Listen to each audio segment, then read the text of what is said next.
Praise the Lord. Good morning. దేవుడు మన కోసం సిద్ధపరిచిన వాక్యాన్ని, వాగ్దానాన్ని మనం ఈరోజు ధ్యానం చేద్దాం.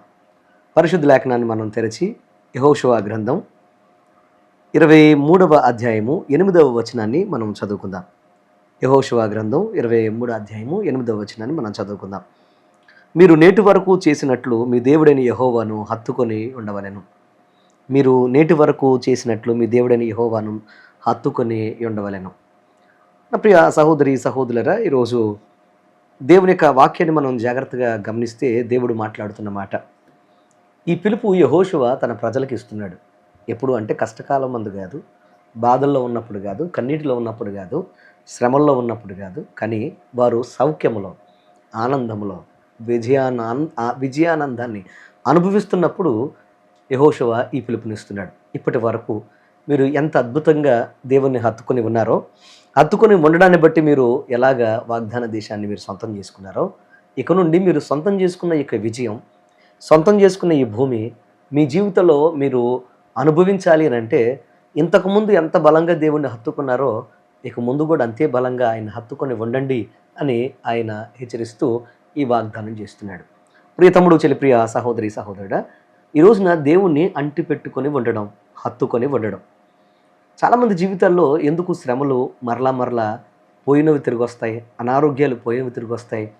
ఈ రోజున మంచి జరిగిన, లేకపోతే విజయాన్ని చూసిన, ఆనందం పొందిన, అద్భుతం జరిగిన జీవితాల్లో మళ్ళీ పోగొట్టుకున్న శ్రమలు మళ్ళీ తిరిగి రావడం, ఇబ్బందులు మళ్ళీ తిరిగి రావడం, మళ్ళీ ఎందుకు పునరావృతం అవుతూ ఉంటాయంటే, జీవితంలో దేవుడు ఆశీర్వాదం ఇచ్చే ముందు ఎలాగైతే అంటిపెట్టుకున్నారో ఆ అనుభవాన్ని వారు వదిలిపెట్టడం వల్ల, విజయం చూసిన తర్వాత దేవుణ్ణి విడిచిపెట్టి తిరగడం వలన వారి జీవితంలో మరలా శ్రమలు, బాధలు, కష్టాలు ప్రారంభమవుతాయి అనే విషయాన్ని మనం గమనించాలి. ప్రియ సహోదరి సహోదరుడా, అందుకోసమే యోహాను సువార్త 15:5 అంటాడు, నేను నిజమైన ద్రాక్షవల్లిని, మీరు నాలో ఉన్న తీగలు నన్ను అంటిపెట్టుకోండి అని దేవుని వాక్యం సెలవిస్తూ ఉంది. ఈరోజున చాలామంది జీవితాల్లో మీరు కొమ్మలుగా, తీగలుగా ఉన్నారు, ఆయన యొక్క సన్నిధిలో మీరు ఆయన్ని అంటిపెట్టుకుని ఉండాలి అనే విషయాన్ని ఎప్పుడైతే మనం మిస్ అవుతామో, మన జీవితంలో మన సౌఖ్యము మన జీవితంలో కష్టంగా, బాధగా మార్చబడ్డం మనం గమనిస్తాం. మోడిబారిన, లేకపోతే ఎందుకు పనికిరాని జీవితాలైనా మరలా తిరిగి ఆయన్ని అంటిపెట్టుకొని ఆయన్ని హత్తుకొనడానికి ప్రయత్నం చేస్తే, అప్పుడు నిజమైన ఆశీర్వాదం, నిజమైన దీవెన, నిజమైన విజయం అనేది మరలా పునరావృతం కావడం మనం చూస్తాం. నయోమి జీవితంలో, రూతు జీవితంలో జరిగిన కార్యం కూడా అదే.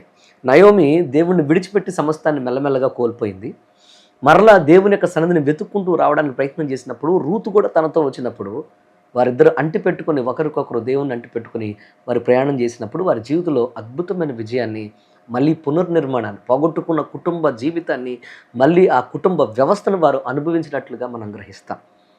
ప్రియ తమ్ముడు, చెల్లి, ప్రియ సహోదరి సహోదరుడు, ఈరోజు హెచ్చరిక ఏంటంటే, విజయానంతరము మీరు చాలా జాగ్రత్తగా ఉండాలి. నిర్లక్ష్యం అనేది ఉండకూడదు. సమృద్ధిలో ఉన్నప్పుడు యెహోవాను ఎప్పటికీ మీరు మరిచిపోవద్దని ద్వితీయోపదేశకాండం 8:11 దేవుడు హెచ్చరిస్తున్నాడు. మీరు దేవుణ్ణి ఎప్పుడైతే మరిచిపోతారో మీరు జీవితంలో శ్రమలు మీరు అనుభవిస్తారని దేవుడు పదే పదే ఆయన హెచ్చరిస్తున్నాడు. ఈరోజు ప్రియ తమ్ముడు, చెల్లి, ప్రియ సహోదరి సహోదరుడు, దేవుడు నిన్ను దీవించిన కొలది, దినాము నీకు తోడుగా ఉన్నందు కొలది, నీ జీవితంలో నువ్వు ఎట్టి పరిస్థితుల్లో ఆయనకు దూరం అవ్వద్దని మీకు మనవి చేస్తున్నాను. దేవునికి దూరం అవడమే మనం కష్టాలకు మనం దగ్గర అవడం అని మనం గమనించాలి. విజయం మన నుండి పోకుండా ఉండాలంటే మీరు ఎప్పుడు కూడా దేవుణ్ణి అంటిపెట్టుకొని ఉండాలి. ప్రియ తమ్ముడు, చెల్లి, ప్రియ సహోదరి సహోదరుడా, ఈరోజు జాగ్రత్తగా అర్థం చేసుకోండి. గత అనుభవాల్ని మర్చిపోకుండా, గత కాలమందు మీ జీవితంలో ఉన్న భయంకరమైన దరిద్రాన్ని, బాధని, వేదనను జ్ఞాపకం చేసుకుంటే అది మళ్ళీ మీ జీవితంలోకి రాకుండా ఉండాలంటే, మీ జీవితంలో ఆయన సన్నిధిని నిర్లక్ష్యం చేయకుండా, విజయానంతరము, అభివృద్ధి అనంతరము, మీ జీవితంలో దేవుడిచ్చిన అన్ని పరిస్థితులు అనుభవించిన తర్వాత మీరు ఎట్టి పరిస్థితుల్లో ఆయన ఒకవేళ మీరు మరిచిపోయారా, విడిచిపెట్టారా, మీరు ఎనలేని శ్రమలు, ఎనలేని భయంకరమైన కష్టాలు, కన్నీళ్లు చూడవలసి వస్తుంది అనే విషయాన్ని మీరు అర్థం చేసుకోవాలని మీకు మనవి చేస్తున్నాను.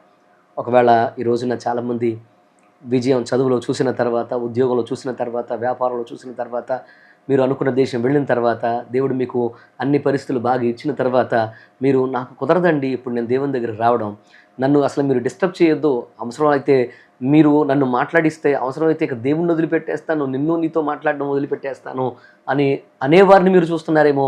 ఒకవేళ అనేవారుగా మీరు ఉన్నారేమో. ఒకసారి దేవుడు మీతో మాట్లాడుతున్నాడు. ప్రియ తమ్ముడు, చెల్లి, ప్రియ సహోదరి సహోదరుడా, అన్నీ ఇచ్చింది ఆయనే.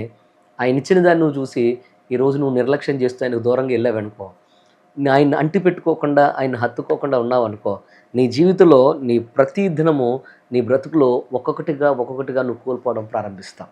పైకంతా బానే ఉన్నట్టు ఉంటది.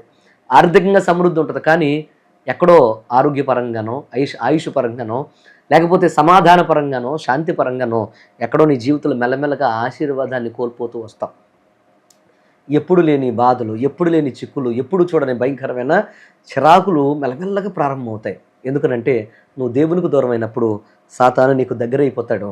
వాడు ఎప్పుడైతే నీ దగ్గరికి వచ్చాడో నీ కుటుంబంలోనికి, నీ యొక్క ఇంట్లోనికి, నీ యొక్క వ్యాపారంలోనికి, నీ ఉద్యోగంలోనికి, నీ వ్యవసాయంలోనికి, నీ చదువులోనికి ప్రవేశించాడో, వాడు ప్రవేశించిన చోట ఇక వాడి ప్రయత్నాలు, వాడి పనులు ప్రారంభించినప్పుడు నువ్వు అల్లాడడం ప్రారంభిస్తావు. అందుకోసమే పరిస్థితులు మారినా, కాలాలు మారినా బాగా గుర్తుపెట్టుకోండి, ఎప్పుడు నువ్వు నీ జీవితంలో దేవుని యందు చూపించే భక్తి, విశ్వాసం, ఆయన అంటుపెట్టుకునే విధానం ఎప్పటికీ మారిపోవద్దని, మారకూడదని నీకు నేను హెచ్చరిస్తున్నాను. ఈరోజు అందుకోసమే దేవుడు నిన్ను స్థిరమైన విజయం, స్థిరమైన ఆశీర్వాదం నీ జీవితంలో కొనసాగించాలని ఆయన హెచ్చరిస్తున్నాడు.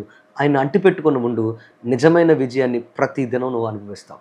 ఈ రోజున ఏ సమస్య నీకు నీ జీవితంలో ఉత్పన్నమవుతున్నా, కాలాలు మారినా నేను నీ సన్నిధిలో ప్రభా నేను మారను ప్రభా, ఏ పరిస్థితులు మారినా నేను విడిచిపెట్టను ప్రభా అని నువ్వు చెప్పగలిగితే నీ జీవితంలో అసలైన ఆశీర్వాదం, అద్భుతం నువ్వు చూస్తావు.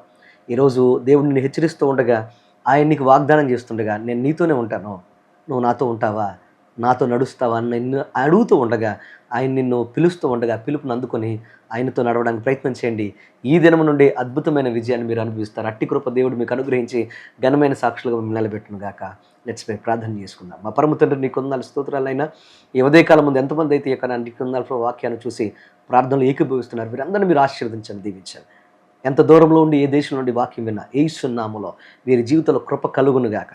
కష్టకాలంలో ఎట్లా అంటిపెట్టుకున్నారో, ఇబ్బందికరమైన పరిస్థితుల్లో నిన్ను ఎలాగ వెతికారో, ఎలాగ నన్ను కొందాలి ప్రభావ నిన్ను హత్తుకున్నారో, అదే జీవితాన్ని జీవితాంతకాలం కొనసాగించే కృప దయచేయండి. ఒకవేళ నీకు దూరమై ఏదైనా ఇబ్బందులు తెచ్చుకున్నారేమో, ప్రతి ఇబ్బంది, బాధ, వేదన, కష్టం, కన్నీరు యేసు నామములో లయమైపోవును గాక. మరింత శక్తితో, మరింత బలముతో ముందుకు సాగిపోతూ ఘనమైన సాక్షులుగా బిడ్డలు నిలబడి కృపా భాగ్యం ఇచ్చి ముందు నడిపించమని, సమస్త మహిమ ఘనత నీకు ఆరోపిస్తూ పరిశుద్ధాత్ముడు నీ ఆత్మ స్వాదను బిడ్డలు తీసుకోమని, ఈ దినమందు ప్రత్యేకమైన ఆశీర్వాదం, ఈ వారంలో అద్భుతమైన విజయం, ఈ యొక్క సంవత్సరం అంతా గొప్ప కృప అనుగ్రహించి ముందుకు నడిపించి బిడ్డలు ఏ బాధ నిమిత్తం ప్రార్థన చేస్తున్నారు, బాధల్లో యేసు నామములో విడుదల ప్రకటన చేస్తుండగా గొప్ప కార్యం చేసి ప్రభు ముందుకు నడిపించమని యేసు నామమున అడుగుచున్నాను తండ్రి.